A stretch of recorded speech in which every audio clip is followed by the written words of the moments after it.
Hello again, welcome back Earthlings. It's me again, EvanTHillis, and today we are going to buy some stuff on WeChat and buy some food today for lunch because I'm hungry and so is my girlfriend.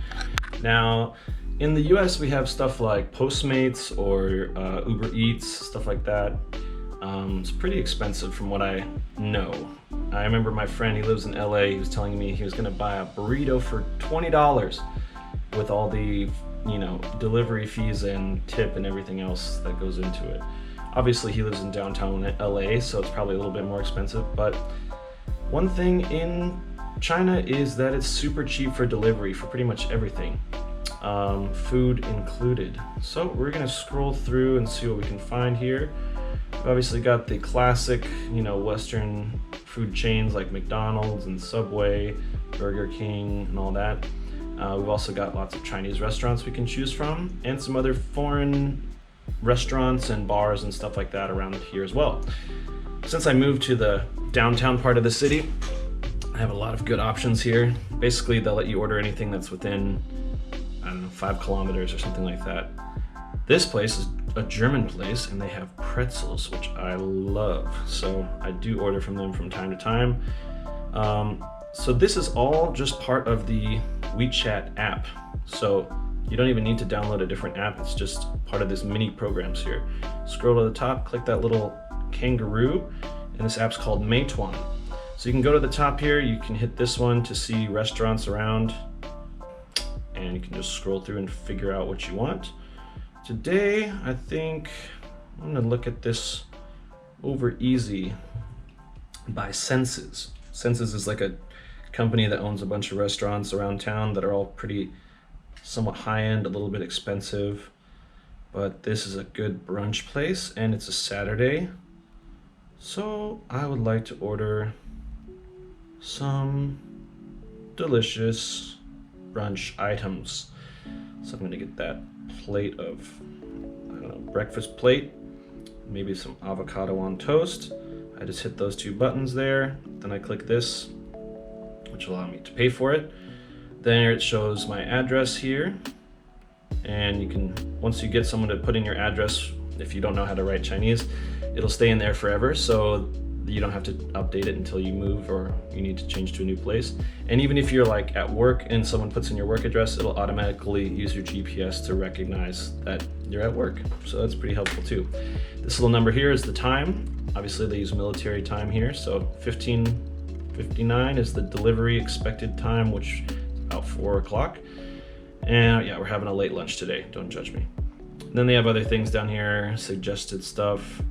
If I click this, I can put in a little note if I want. If you can't write in Chinese, I can just pop out to my translator, Google Translate, type something in, and usually that works just fine. And as you can see, the delivery fee is like 4 RMB or something like that, or there's like a 4 RMB and then it's 3 RMB thing, which I'm not sure how that works, but for some reason was 8, now it's 4, I'm not sure which is which. Either way, it's only about $1 delivery fee, and there's also some discount where they're subtracting 18 RMB as well, so sometimes it's even cheaper just to order stuff for delivery. It's pretty crazy. So I'm gonna go ahead and do that right now. Click this button, then up pops WeChat Pay. Again, this is all part of the WeChat app, so I don't even need to get a new app. I can just use my face to pay for it, and there you go, it's easy as that. And then I hit done, and then this little thing pops up. I don't know, it's some kind of a promotion or something where you can get like a couple RMB back. It's not really ever worth it in my opinion, but right, and then I can see where it is, and I can follow the delivery driver. Oh, excuse me. I can follow the delivery driver, and they all ride these little scooters around town, and they'll usually be on time. Now, there was something I heard recently that apparently there were some accidents happening because these guys are under a lot of pressure. Whenever they get up to your door, a lot of times they're huffing and puffing because they're so busy, delivering, and if they're late, they get penalized. But apparently they just changed the rule with the company that they no longer penalize them for being late, they in fact reward them for being on time. So this kind of de-incentivizes the need to break traffic rules, which was causing some people to get into accidents and maybe even causing a few injuries or even death. So I'm glad to hear that these guys are getting a little break on that point, because they do work really hard, and there's not really a tipping involved either. They don't really accept tips. Sometimes you can, but it's not part of the culture here like it is in the US. So these guys are just working their butts off for, I don't know how much they make. But anyways, it's probably not as much as they deserve, for sure. Before we finish, we can just pop around and look at some other places. So if we go back here, I can click this little button here, which shows my history of all the places I've eaten at before. Yes, sometimes I get lazy and I just want to eat Western food. I know, don't judge me. I do eat Chinese food too, but I'm about to move home and I'm kind of lazy and I just want to eat food that I like. I've been here for 5.5 years, so I've tried a lot of different things over the years. Anyways, if you want to repeat an order, you can just click this button and then it will bring up the exact same order you had before, and then you can just repeat it, which is pretty nice. And then you can go home. You can also order from different places like 7-Eleven. So it's not just for restaurants, you can even have them deliver you whatever you want. So I can go to 7-Eleven, it shows all the 7-Elevens near me and how far away they are.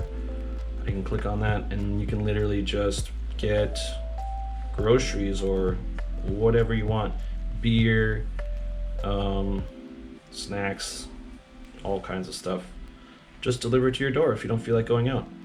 So obviously during the pandemic times, this was a huge help if you didn't want to leave the house, because most people were just staying indoors all the time. But these fearless workers at Meituan kept it up and kept delivering food and all sorts of essential things to people's homes. So that was really cool. So in summary, our meal for two, which is quite a nice brunch, cost the same as one burrito for my friend who lives in downtown LA. And that is mainly because China has no income tax and there's also no tipping involved. There's also a very negligible delivery fee. So all that together makes for quite a cheap in-home eating experience. This meal is not even an average thing that most Chinese people would order. This is a kind of a higher end Western restaurant, and still both of our meals cost, about $8 each. And definitely makes me feel very blessed to come from a country that is so rich, and kind of puts things in perspective when you travel the world a bit. And if you guys are interested in more of these things, daily life, what it's like to live out here in China, feel free to follow me on YouTube. Hit like and subscribe, and we'll see you again in the next video. All right, bye. You don't like eggs. You love eggs. I do.